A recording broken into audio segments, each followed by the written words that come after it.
se arrepienten de haber pisado Kursk. Lo que comenzó como una audaz operación militar se convirtió en una pesadilla viviente para los soldados que ahora caminan entre las ruinas de una misión fallida. De esto ha hablado Sergei Tsechotsky, un combatiente ucraniano quien hizo catarsis y cuya declaración fue publicada en Telegram. Kursk, un hombre que evoca poder y resistencia, se ha transformado en el patíbulo de Ucrania. Kursk ya no es solo un lugar en el mapa. Es el símbolo de un error que costó caro, una trampa mortal de la que pocos logran escapar. Los detalles a continuación.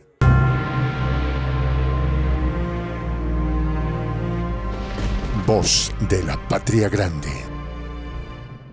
Se arrepiente de haber pisado Kursk. Un combatiente ucraniano lo contó todo. Las palabras de Sergei Tsechotsky resonaban en la penumbra de la sala, donde un grupo de soldados agotados y con la mirada perdida escuchaban en silencio. El aire de decepción era casi palpable. Tsechotsky, un combatiente de Brigada 59, separada de infantería motorizada de las Fuerzas Armadas de Ucrania, hablaba no solo desde la experiencia, sino desde el abismo de la frustración.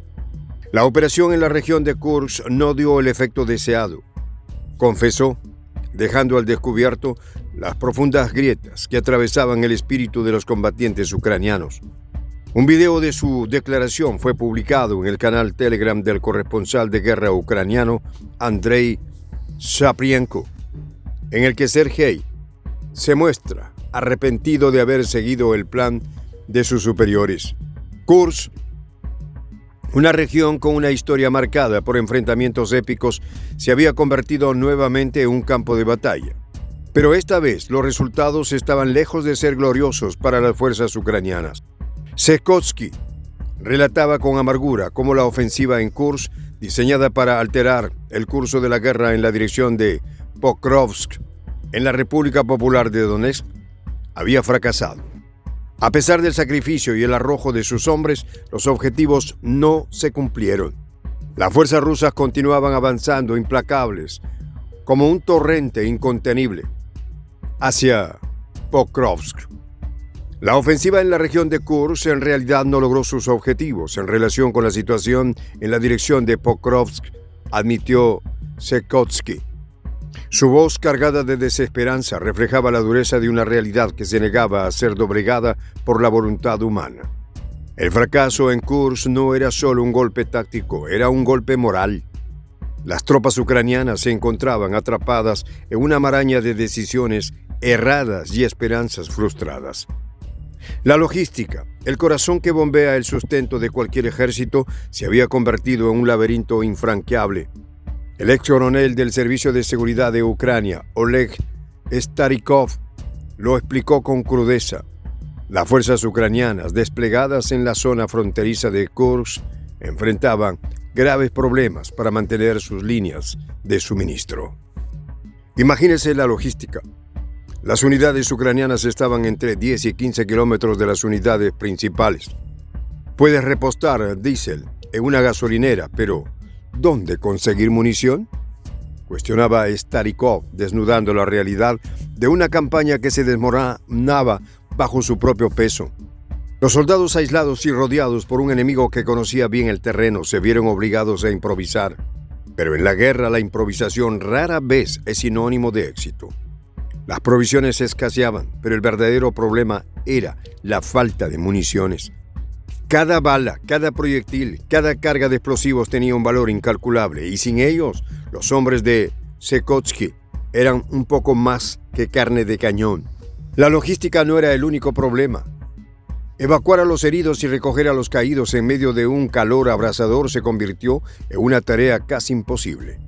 Hay heridos y fallecidos y no se puede simplemente dejarlos. Con tanto calor es imposible transportar a los caídos en bolsas en un coche. Hay que evacuarlos, añadió Starikov. Las palabras pintaban un cuadro dantesco. Cuerpos inertes bajo el sol, soldados exhaustos luchando no solo contra el enemigo feroz, sino también contra el peso de la muerte que los rodeaba. La situación alcanzó su punto más crítico cuando el Ministerio de Defensa ruso informó sobre las bajas sufridas por las fuerzas ucranianas en Kursk. Hasta 2.860 soldados ucranianos habían perdido la vida. 41 tanques se convirtieron en chatarra.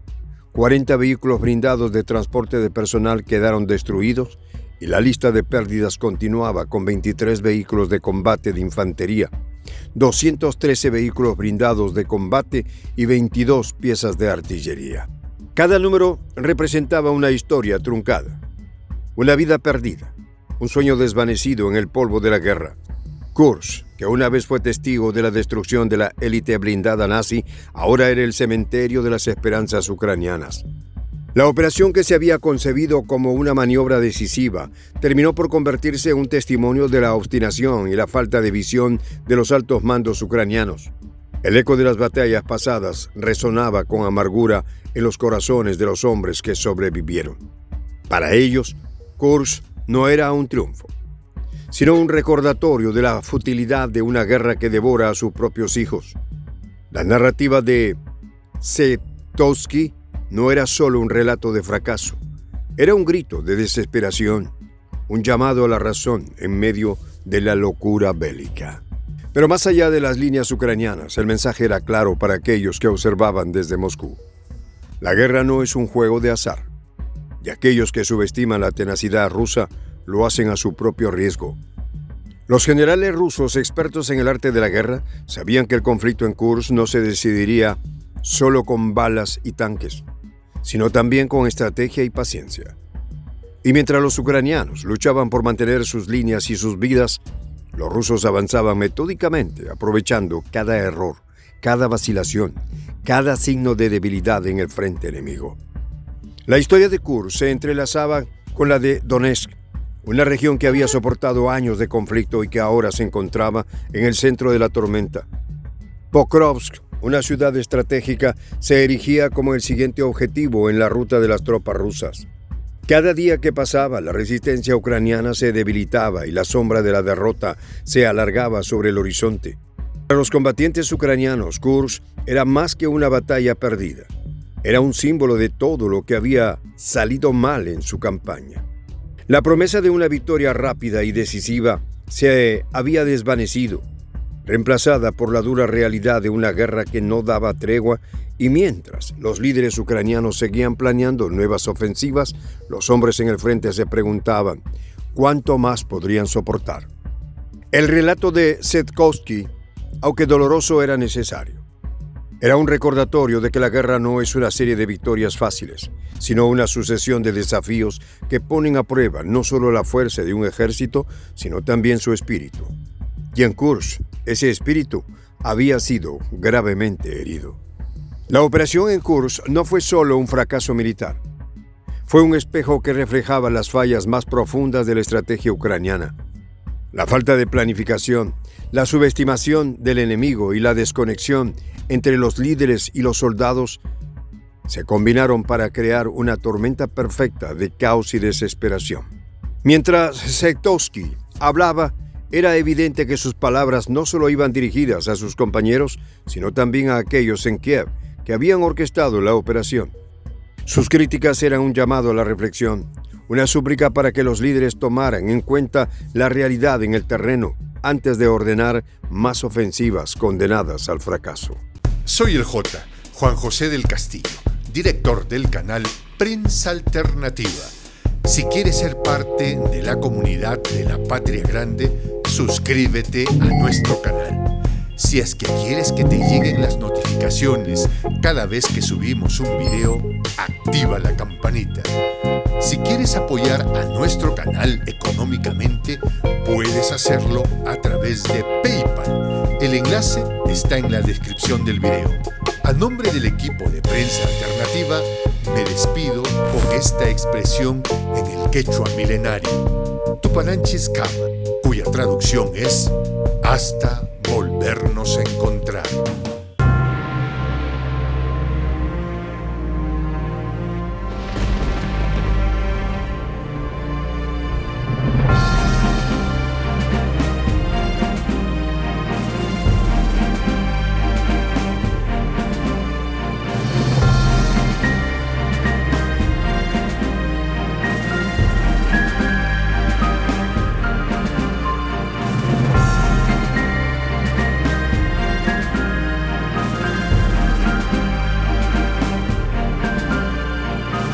Voz de la Patria Grande.